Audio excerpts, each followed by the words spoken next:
हम तिलक लगाते हैं, ये केवल धर्म नहीं, इसमें विज्ञान ज्यादा है। हम चोटी क्यों रखते हैं?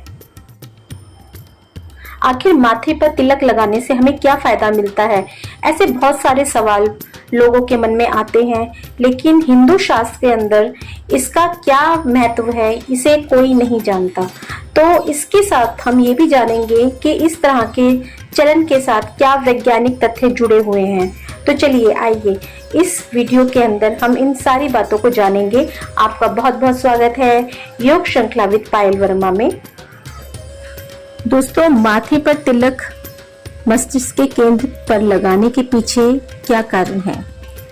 सबसे पहले हम ये जानेंगे कि हमारे शरीर में 7 छोटे ऊर्जा केंद्र होते हैं और तिलक को मस्तिष्क के बीच में इसलिए लगाया जाता है क्योंकि हमारे मस्तिष्क के बीच में आज्ञा चक्र होता है, जिसे हम गुरु चक्र भी कहते हैं, और ये जगह मानव शरीर का केंद्र स्थान है।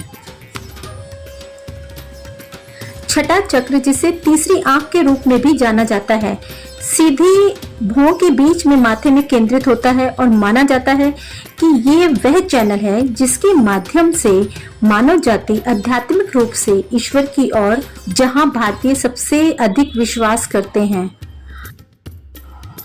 इन सब के अलावा क्या आप जानते हैं कि हमारे माथे में एक मणि विद्यमान होती है जिसमें आभा, विभा और प्रतिभा विद्यमान रहती है। जब भी हम चंदन का तिलक वहां पर लगाते हैं तो उसकी शीतलता हमारे माथे के अंदर प्रवाहित होकर हमारे आध्यात्मिक केंद्र को जागृत करती है और हमारे मन को शांत रखती है।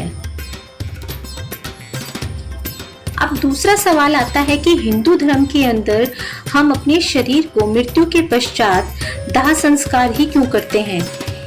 तो इसके पीछे भी एक कारण है। दोस्तों, आप जानते हैं कि हमारे शरीर के अंदर 10 प्राण विद्यमान होते हैं, जिसमें से एक धनंजय नाम का प्राण होता है जो हमारी मृत्यु के कुछ पश्चात तक हमारे शरीर से नहीं जाता। और हम ये भी जानते हैं कि हमारा शरीर पंच तत्व से मिलकर बना है। जब हम अपने इस शरीर को जलाते हैं तो हमारा शरीर पंच तत्व में विलीन हो जाता है। जैसे कि वायु में मिल जाती है, अग्नि में मिल जाती है, पृथ्वी यानी कि जिससे हमारा शरीर बना है वो पृथ्वी में मिल जाता है। इसीलिए हमें पंच तत्व को विलीन करने के लिए अपने शरीर को दाह संस्कार के द्वारा दोस्तों, अग्नि संस्कार दुनिया का सबसे अधिक वैज्ञानिक तरीका है। हिंदू धर्म की परंपराएं लाखों वर्ष के परीक्षण और अनुभव के बाद बनी है। मनुष्य का शरीर का निर्माण पंच तत्व से होता है, ये तो मैंने आपको बता दिया, जैसे कि पृथ्वी, जल, अग्नि, वायु और आकाश। अग्नि संस्कार से ये सभी तत्व अपने मूल तत्वों में समा जाते हैं। अग्नि संस्कार के बाद बचने वाली अस्थियां नदियों में प्रवाहित कर दी जाती हैं। अब बात करते हैं कि हम अपने सिर पर चोटी क्यों रखते हैं। तो दोस्तों, जिस स्थान पर चोटी रखी जाती है उस स्थान पर मस्तिष्क का केंद्र होता है। इसी स्थान से शरीर के अंग, बुद्धि और मन नियंत्रित होते हैं। चोटी रखने से सहस्रार चक्र जागृत हो जाता है और चोटी रखने से सहस्रार चक्र को जागृत करने और बुद्धि और मन और शरीर पर नियंत्रण करने में सहायता भी मिलती है, और यह हमारे सौर ऊर्जा को भी ग्रहण करती है। वैदिक संस्कृति में शिखा चोटी को कहा जाता है और चोटी रखने की प्रथा ऋषि मुनि के समय से चली आ रही है, जिसका पालन हिंदू धर्म में अभी तक किया जा रहा है। चोटी रखने को लेकर विज्ञान में भी अपने सकारात्मक पक्ष रखे गए हैं। अब जानते हैं कि हम जनेऊ क्यों धारण करते हैं। दोस्तों, जनेऊ 3 धागों वाला एक सूत्र है जिसे संस्कृत में यज्ञोपवीत के नाम से जाना जाता है। इसे पहनने के खास नियम होते हैं और उसका पालन करना भी बहुत जरूरी होता है।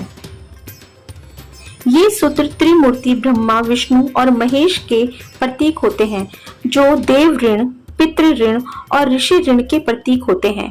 माना जाता है कि जनेऊ धारण करने वालों को इसे पहनने से सभी का आशीर्वाद मिलता है।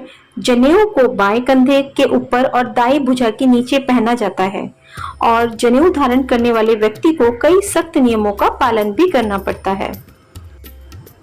और ये 16 संस्कार में से एक संस्कार है।